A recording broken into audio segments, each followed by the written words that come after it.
saya Fauzi Fikri, Fakultas Ilmu Komunikasi, jurusan Public Relations 2016.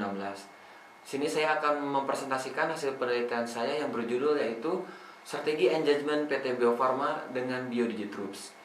Studi kasus Corporate Communication PT Bio Farma dalam membangun engagement dengan internal influencer. Konteks penelitian yang pertama itu adalah PT Bio Farma merupakan perusahaan BUMN yang memproduksi vaksin terbesar di Asia Tenggara.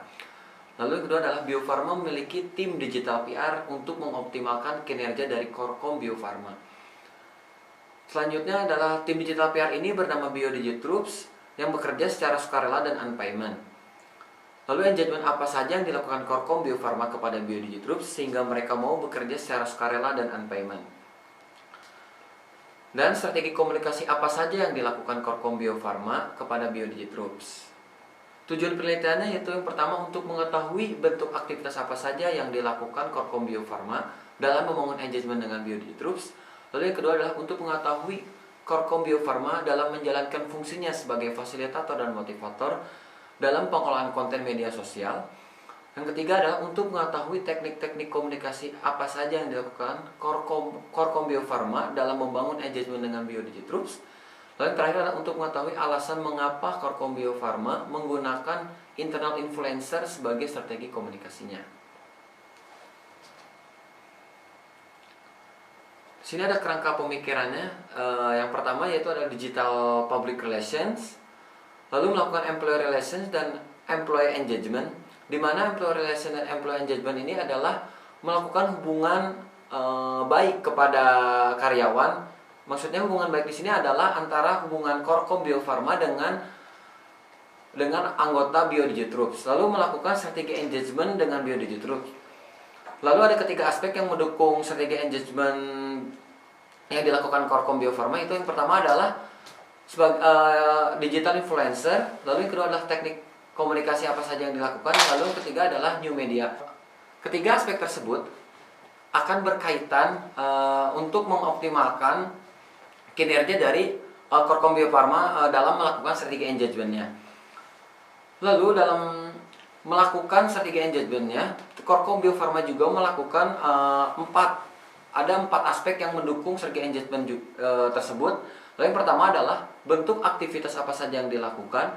Lalu yang kedua adalah menjalankan sebagai fungsi fasilitator dan motivator bagi anggota BioDigitroops. Lalu yang keempat yaitu adalah teknik-teknik komunikasi apa saja yang dilakukan Korkom Bio Farma terhadap BioDigitroops. Sehingga dalam keempat aspek tersebut akan menghasilkan model-model strategi komunikasi dalam penggunaan digital influencer.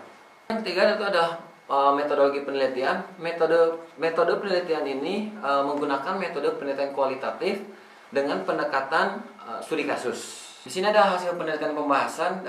Terbentuklah model yang pertama itu adalah model aktivitas Corporate Communication Bio Farma dalam membangun engagement dengan BioDigitroops. Bentuk aktivitas atau kegiatan Korkom Bio Farma dalam membangun engagement dengan BioDigitroops yaitu dengan melakukan dan mengadakan pertemuan dengan anggota BioDigitroops. Tujuannya itu untuk mendekatkan sesama anggota maupun dengan Korkom dan meningkatkan kualitas komunikasi yang ada. Lalu Korkom selalu melibatkan anggota BioDigitroops di acara-acara perusahaan, entah acara itu formal maupun non-formal. Dengan engagement yang dilakukan Korkom Bio Farma terhadap anggota BioDigitroops, akhirnya mereka mau bekerja secara unpayment. Lalu yang kedua adalah model corporate communication PT Bio Farma dalam menjalankan fungsi sebagai fasilitator bagi BioDigitroops dalam pengolahan konten media sosial.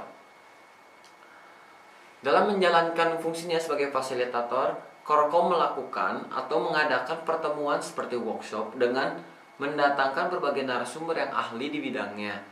Hal ini bertujuan untuk agar mereka selalu diberi arahan dalam pengelolaan konten di media sosial. Selain itu juga, mereka diberikan kebebasan dalam mengekspresikan penyebaran konten yang akan di-share kepada publik. Maksudnya adalah anggota BioDigitroops dalam penyebaran konten kepada publiknya tidak harus sesuai dengan apa yang diarahkan oleh Korkom. Mereka bebas melakukannya dengan gaya kreativitas mereka masing-masing, tetapi tidak keluar dari konten yang telah diberikan oleh Korkom.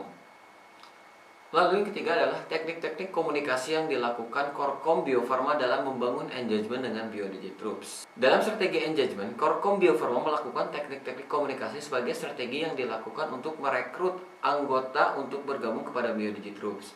Teknik-teknik komunikasi yang dilakukan adalah teknik komunikasi persuasif. Korkom selalu mengingatkan kepada anggota BioDigi Troops bahwa untuk menyebarkan berita-berita baik kepada publik adalah job desk untuk semua pegawai. Hal kecil ini yang sering terlupakan oleh pegawai-pegawai Bio Farma. Jadi Korkom selalu mengingatkan kepada anggota BioDigi Troops bahwa job desk ini adalah job desk yang penting juga untuk semua pegawai. Dan terakhir adalah model alasan penggunaan internal influencer.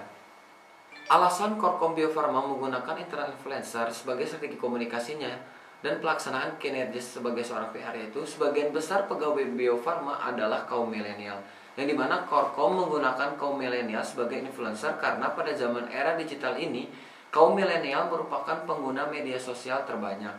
Dengan menjadikan kaum milenial sebagai influencer tentunya mempunyai banyak keuntungan yang diperoleh Bio Farma.